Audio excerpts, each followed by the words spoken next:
जय हिंद साथियों, आप सभी का स्वागत है आपके अपने YouTube चैनल ट्यूशन घर ऑफिशियल में।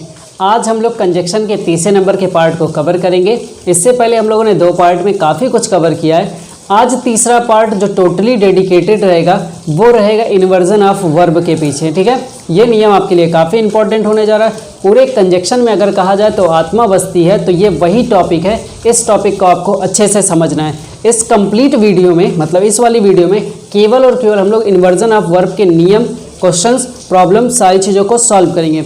यहाँ तक कि जो एग्जाम में क्वेश्चन आए उनको भी हम लोग इसमें देखेंगे। तो आइए कंप्लीट इन्वर्जन ऑफ वर्ब को हम लोग समझते हैं। देखिए, पहले इन्वर्जन ऑफ वर्ब होता क्या है। देखिए, जब इन्वर्जन ऑफ वर्ब की बात होगी तो आपको 2-3 बातें जानना ज़रूरी है। पहली चीज़ देखिए, इन्वर्जन ऑफ वर्ब का मतलब होता है, अगर इसकी हिंदी मीनिंग में मैं आपको समझाना चाहूँ तो इसका मतलब होता है क्रिया से कार्य। ठीक है, क्रिया से कार्य का मतलब, इन्वर्जन का मतलब उल्टा कुछ बोलता है। ठीक है, लेकिन आप क्या समझेंगे, क्रिया से कार्य। यहाँ पे लिखा जा रहा सब कुछ देखते रहिए। ठीक है, क्रिया से कार्य का मतलब होता है कि कोई इन्वर्जन का वर्ड आएगा, अभी मैं आपको बताऊंगा कौन से वर्ड है। ठीक, इन्वर्जन का वर्ड आएगा और तुरंत आपको हेल्पिंग वर्ब चाहिए। पहली बात इन्वर्जन में। दूसरी बात आपको ये जानना है कि इन्वर्जन ऑफ वर्ब, ये जो पूछा जा रहा है, इसके जो कंजक्शन रहेंगे वही कंजक्शन उसके साथ पेयर बनाएंगे। तीसरी बात, इस वाले किसी भी वर्ड में जितने भी इन्वर्जन के वर्ड रहेंगे उसमें कहीं भी नो, नॉट, नेवर जैसे किसी भी शब्द का यूज नहीं होगा। ठीक है, चलिए 3 बातों को आपने जान लिया। आइए अब समझते हैं कि इन्वर्जन ऑफ वर्ब में कौन कौन से वर्ड्स हैं। पहला वर्ड देखिए, नो सूनर के साथ देन का यूज, ये कंजक्शन हो गया। दूसरा, हार्डली स्कैर्सली के साथ आप यूज करेंगे व्हेन या बिफोर। हार्डली स्कैर्सली के साथ व्हेन या बिफोर। उसके बाद आपके सामने सेल्डम लिखा हुआ है। सेल्डम के साथ कोई पेयर नहीं बनता, मतलब उसका कोई भी कंजक्शन नहीं लगता है। उसके बाद आपके सामने नेवर आ रहा है। नेवर भी कोई कंजक्शन नहीं लेता है। इसका मतलब आपने समझा कि सर लगभग 4 वर्ड्स, आप हमें 4 नियम इसमें दिखाना चाह रहे हैं इन्वर्जन में, जो इन्वर्जन ऑफ वर्ब के रूल्स को फॉलो करते हैं। जी हाँ, इतना ही कह रहा हूँ। आइए अब एक स्ट्रक्चर बनाते हैं। इससे आपको क्लियर रहेगा कि जो भी एग्जाम्पल आने वाले वीडियो में, आने वाली क्लास में जो आप प्रोवाइड पाएंगे, अभी जो एग्जाम्पल मिलेगा उसमें क्या क्या रहेगा। तो आइए पहले इसका पेयर कंजक्शन का जो स्ट्रक्चर बोलते हैं उसको बनाते हैं। देखिए, पहले रहेगा इन्वर्जन वर्ड। कौन कौन से वर्ड्स थे मैंने बता दिया कि हार्डली, स्कैर्सली, नो सूनर, उसके बाद आपको नेवर मिलेगा और सेल्डम मिलेगा। पहले इन्वर्जन वाला वर्ड रहेगा, उसके तुरंत बाद आपको हेल्पिंग वर्ब चाहिए। इधर देखिए बन रहा हो, ठीक है। उसके तुरंत बाद आपको क्या चाहिए, हेल्पिंग वर्ब चाहिए। फिर आपको सब्जेक्ट चाहिए, फिर आपको मेन वर्ब चाहिए, फिर आपका ऑब्जेक्ट लगेगा। अब डिपेंड करता है कि कंजक्शन है या नहीं है। जैसे नेवर और सेल्डम के साथ कोई कंजक्शन नहीं लगा है तो उसके साथ कोई कंजक्शन नहीं रहेगा। लेकिन अगर हार्डली, स्कैर्सली और नो सूनर की बात होगी तो कंजक्शन लगेगा, तो वहाँ पे आवश्यकता अनुसार आप कंजक्शन लगाएंगे। फिर क्या करेंगे, सब्जेक्ट से शुरू करेंगे, उसके बाद वर्ब रहेगा, फिर ऑब्जेक्ट रहेगा। ध्यान से इसको करना है। मैं अभी एग्जाम्पल्स में आपको कवर कराऊंगा कि जैसा पहला हिस्सा, मतलब मान लीजिए अगर पहले वाले हिस्से में प्रेजेंट की कंडीशन चल रहे हैं तो कंजक्शन के बाद वाला या कॉमा के बाद वाला हिस्सा भी प्रेजेंट में ही लिखा जाएगा। अगर आप इन्वर्जन वाले वर्ड के साथ पास्ट को रिलेट कर रहे हैं तो आगे आने वाले हिस्से को भी आपको पास्ट में बदलना ही रहेगा, पास्ट में ही लिखना रहेगा। चलिए, इतनी तो आपने कंप्लीट बातें समझ ली। आइए एग्जाम्पल की तरफ चलते हैं ताकि आपको समझ में आए। पहला नियम देखते हैं, नो सूनर के साथ देन का प्रयोग। ठीक है, नो सूनर के साथ देन का प्रयोग, इसका मीनिंग देखिए ज्यों ही त्यों ही। इसकी मीनिंग में क्या मिलेगा आपको, ज्यों ही त्यों ही। आइए एग्जाम्पल देखिए। पहला जो एग्जाम्पल मैं आपको लिखने जा रहा हूँ एकदम करेक्ट एग्जाम्पल। देखिए लिखा है, no sooner had he set down then the phone rang. ज्यों ही वह बैठा, ठीक है, ज्यों ही वह बैठा या मुश्किल से वह बैठा ही था, तुरंत फ़ोन की घंटी बजी। तुरंत क्या हुआ, फ़ोन की घंटी बजी। क्लियर हो रहा होगा ना, ठीक। अब देखिए, इसमें आपको नो सूनर मिला, तुरंत के तुरंत आपको क्या मिल गए, हेल्पिंग वर्ब मिल गया, और आगे आप देखेंगे उसका कंजक्शन लिखा हुआ है। ठीक, ये वाला कंजक्शन के देन के पहले वाला हिस्सा पास्ट रिलेट कर रहा है, तो देन के बाद वाला हिस्सा भी पास्ट रिलेट कर रहा है। ये तो आपको एक करेक्ट एग्जाम्पल लिखवाया गया। अब आप जो एरर फाइंड करेंगे एग्जाम्पल में उसको देखिए।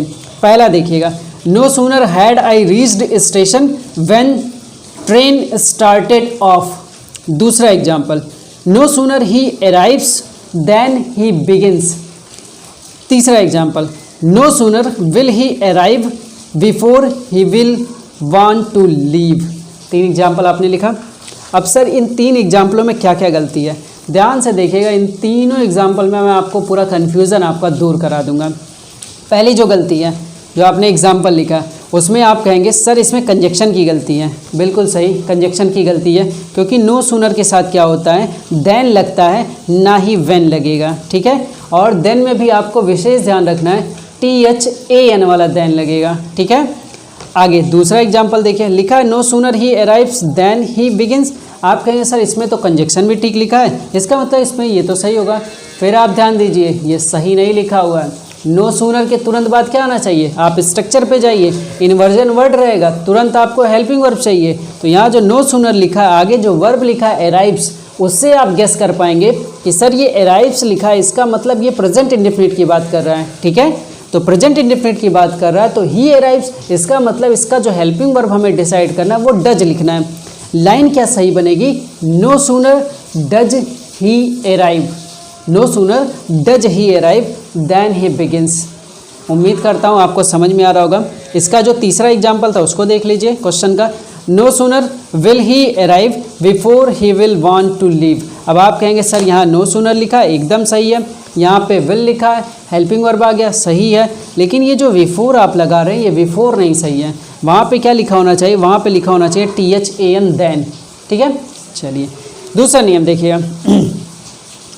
पूरी चीज़ पे आप दूसरे देखिए। अब हम हार्डली और स्कैर्सली की बात करेंगे। हार्डली और स्कैर्सली के साथ क्या चलेगा, देखिए हार्डली स्कैर्सली का वर्ड की मीनिंग होती है मुश्किल से, नहीं के अर्थ में रहता है। ठीक है, नेगेटिव पूरी मीनिंग है। आप क्या करेंगे, इसमें कहीं भी नो नॉट नेवर जैसे शब्दों का प्रयोग नहीं करेंगे। यहाँ तक कि जो आपने नो सूनर वाला पाया था उसमें भी नहीं लगेगा, क्योंकि नो सूनर तो पहले से नेगेटिव बोल दिया है। तो हार्डली स्कैर्सली व्हेन या बिफोर एक्सेप्ट करते हैं। एग्जाम्पल्स पे आते हैं।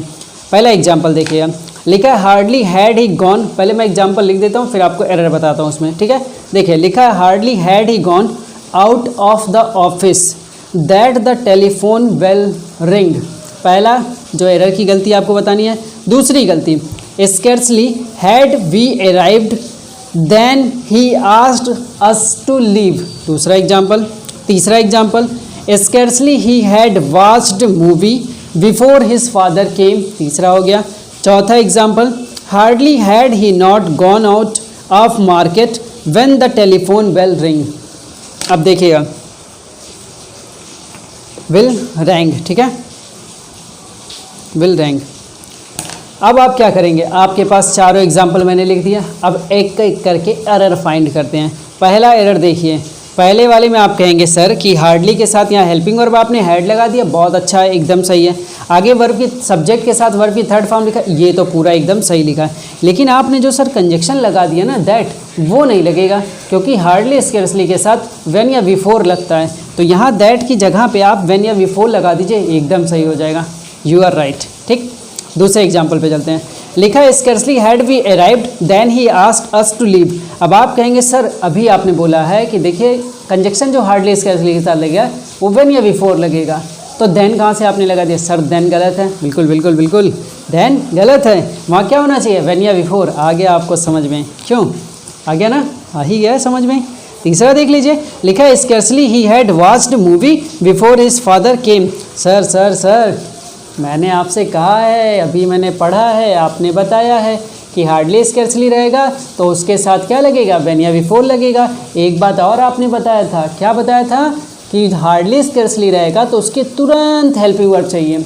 जी हाँ सर, तो आप एकदम सही बता रहे हैं कि स्कैर्सली के तुरंत बाद क्या होना चाहिए, हेल्पिंग वर्ब आना चाहिए, वहाँ हैड लगना चाहिए। हैड को हम पहले आगे कर लेते हैं, ही को आगे और भगा देते हैं, क्या हो जाएगा, हार्डली हैड ही वॉच्ड। आया समझ में। लास्ट एग्जाम्पल इसी का देखें, hardly had he not gone out of market when the telephone bell rang. अब आप कहेंगे सर एकदम सही है, एकदम सही है, कोई गलती नहीं है कि हार्डली के साथ आपने व्हेन या बिफोर में से कोई लगा लिया, सही है। हार्डली के बाद सर हेल्पिंग वर्ब आ रहा, ये भी सही है सर, सर कोई गलती नहीं। अरे मेरे भाई गलती है, गलती है। इसके साथ हम लोगों ने क्या लगा लिया है, तो सर इसके साथ आपने क्या लगाया हुआ है, आपने तो कहा था हार्डली के साथ क्या रहेगा, हेल्पिंग वर्ब व्हेन या बिफोर रहेगा, सही तो लगा है। हार्डली के बाद हेल्पिंग वर्ब लिखा, ये भी सही है। हाँ मेरे भाई सही तो है, लेकिन एक गलती अभी और है। गलती क्या है, हार्डली स्कैर्सली के साथ कभी भी नो नॉट नेवर नहीं लगेगा। आ गया ना मज़ा। लीजिए क्वेश्चन की गलती, वहाँ से नॉट को इरेज करिए, हटा दीजिए। उम्मीद करता हूँ हार्डली स्केर्सली भी आपको समझ में आया होगा। ठीक, आगे बढ़ते हैं, नेवर वाले को देखते हैं। क्या सर नेवर वाले का क्या नियम बताए? तो नेवर का भी हमने पढ़ा। नेवर के साथ अगर नेवर की स्टार्टिंग सेंटेंस के शुरुआत में हो रही है, ठीक है, आगे जाके आप क्या करेंगे कि उसके साथ कोई कंजक्शन नहीं लगता है। ध्यान दीजिए, पहले एग्जाम्पल पे लिखा, never in the history of India there has been as brave politician as Indira Gandhi. ठीक है, तो आप कहेंगे सर नेवर तो आ गया सेंटेंस की स्टार्टिंग में, सर इसका हेल्पिंग वर्ब कहाँ है? तो आप कहेंगे कि हेल्पिंग वर्ब देखिए हैज़ लिखा हुआ है, हेल्पिंग वर्ब क्यों? हेल्पिंग वर्ब यही है ना? जी हाँ सर, हेल्पिंग वर्ब यही है।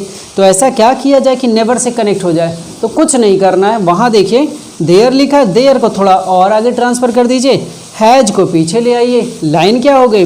Never in the history of India has there been, ठीक है, has there been as brave politician as Indira Gandhi.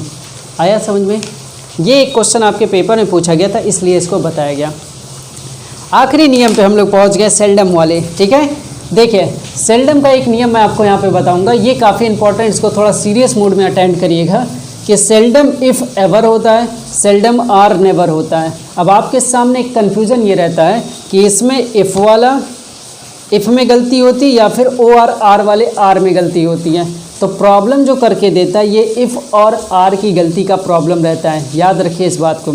जब भी एरर फाइंड करिए इसमें, इस वाले स्ट्रक्चर में, तो आप ओ आर में गलती करेंगे या आई एफ इफ़ वाले में गलती करेंगे। ठीक है, तो करना क्या है सर, याद कैसे रहेगा? Seldom if ever, seldom or never, ये कैसे बार बार, तो एवर नेवर कन्फ्यूजन, तो सेल्डम आर एवर को रट लीजिए, याद कर लीजिए SON सन वाली लाइन से। ठीक है, सन वाली लाइन से याद हो गया, सेल्डम आर नेवर SON, हाँ याद हो गया, ये कन्फ्यूजन खत्म हुआ। ठीक, अब सेल्डम इफ़ एवर, अब देखिए हमेशा ध्यान रहे कि गलती कहाँ रह गए, इफ़ या आर में प्रॉब्लम करके देगा। तो इसका एक एग्जाम्पल मैं आपको देता हूँ जो क्वेश्चन में पूछा गया है। लिखा है seldom if never have I hurt you, क्या मैंने मतलब कभी भी तुम्हें हर्ट किया है, हर्ट नहीं किया है? तो आप क्या कहेंगे कि seldom if never have I hurt you. तो सर क्या ऐसा कर लूँ कि इफ़ तो लगा ही है, सेल्डम लगा, इफ़ लिखा, इस नेवर को एवर कर लें? ना बच्चा, ये गलती ना करियो। क्यों? ये गलती नहीं करनी है, क्योंकि अभी थोड़ी देर पहले हम लोगों ने पढ़ा है कि अगर इसका सेल्डम इफ़ एवर आएगा, सेल्डम आर नेवर का प्रॉब्लम रहेगा, तो इफ़ और आर में प्रॉब्लम करके देगा। सही स्ट्रक्चर क्या है? Seldom if ever. सही स्ट्रक्चर क्या है? Seldom or never. ठीक, तो इसमें गलती क्या है? अब इफ़ वाली की जगह OR कर दीजिए, सेल्डम आर नेवर बन जाएगा। चलिए, उम्मीद करता हूँ आपको ये इन्वर्जन ऑफ वर्ब के पूरे नियम क्लियर हो गए होंगे। थोड़ा बहुत ही अच्छे से आपको थोड़ा पढ़ाने का प्रयास कर रहा हूँ ताकि आपको अच्छे से इजीली समझ में आए। इससे रिलेटेड मैं क्वेश्चंस भी कराऊंगा, जैसे मुझे लगेगा कंजक्शन के सारे पार्ट्स मैंने कवर करा दिए हैं तो मैं इसके क्वेश्चंस भी आपको कवर कराऊंगा। वीडियो को शेयर करिएगा। अगर आपको मेहनत पसंद आए, अगर लगे कि सच में आपके लिए मेहनत हो रही है, तो चैनल को सब्सक्राइब करिए, वीडियो को शेयर करिए। मिलेंगे नेक्स्ट वीडियो में, तब तक के लिए जय हिंद।